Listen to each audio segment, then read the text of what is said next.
बच्चों को दिखा और सिखा सकते हैं। तो आप लोग शॉर्ट में समझ सकते हैं ELPS।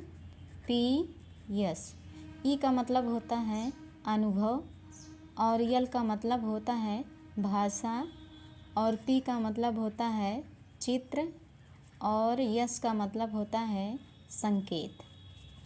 यानी पहले नंबर पे अनुभव, भाषा, चित्र और संकेत, इन्हीं चारों के माध्यम से बच्चे सीखते हैं।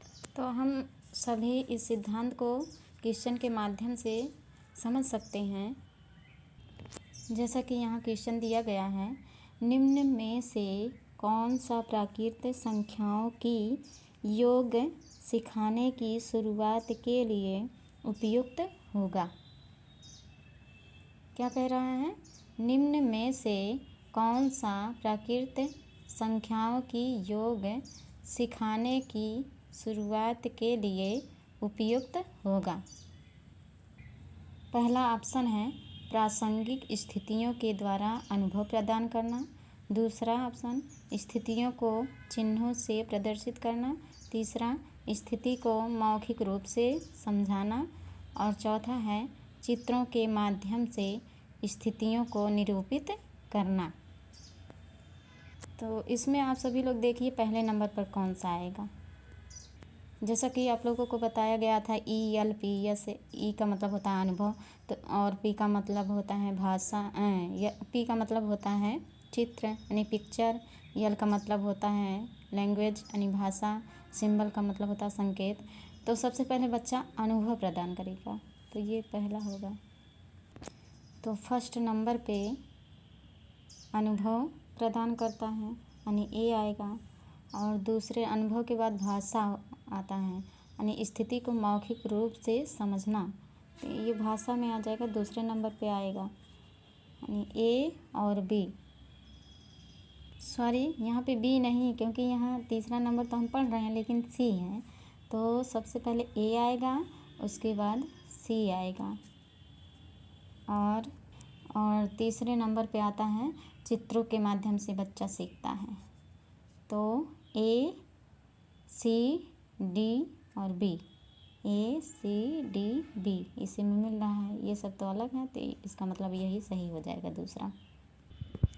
अगला क्वेश्चन है, प्रारंभिक कक्षाओं में एक गणितीय अवधारणा के विकास में निम्न निर्देशों का अनुक्रम किस प्रकार किया जाना चाहिए। क्या कह रहा है?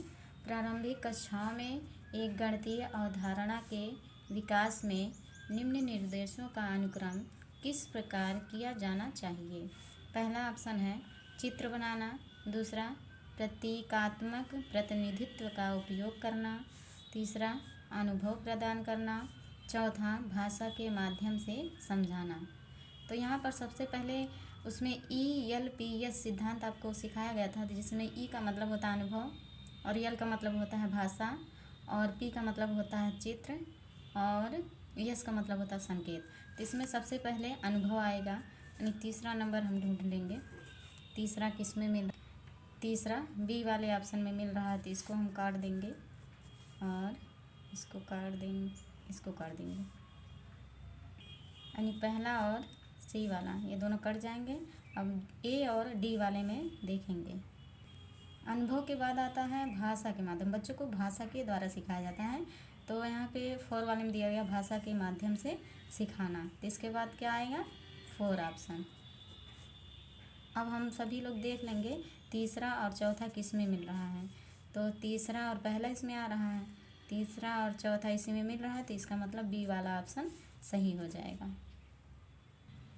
अगला क्वेश्चन दिया गया है, कक्षा 3 में चतुर्थांश 1/4 की संकल्पना समझाने के लिए अध्यापक को कौन से उचित अनुक्रम का अनुसरण करने की आवश्यकता है।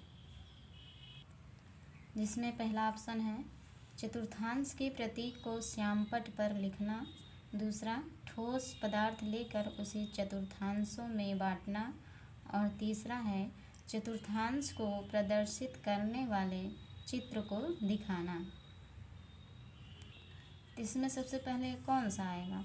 चतुर्थांश के प्रतीक को श्यामपट्ट पर लिखना ये तो होगा नहीं। ठोस पदार्थ लेकर उसे चतुर्थांश में बांटना। ठोस पदार्थ का मतलब कोई वस्तु होगा, कोई वस्तु आप बच्चे को दे देंगे, उसे छुएगा, महसूस करेगा कैसा है, तो यहाँ पर किसी वस्तु को छू कर वो अनुभव ही ग्रहण करेगा। तो इसका मतलब है सबसे पहले आपका सेकंड वाला सही हो जाएगा। सेकंड का मतलब होगा बी। और इसके बाद आता है अनुभव के बाद आता है भाषा के माध्यम। बच्चा भाषा के माध्यम से सीखता है।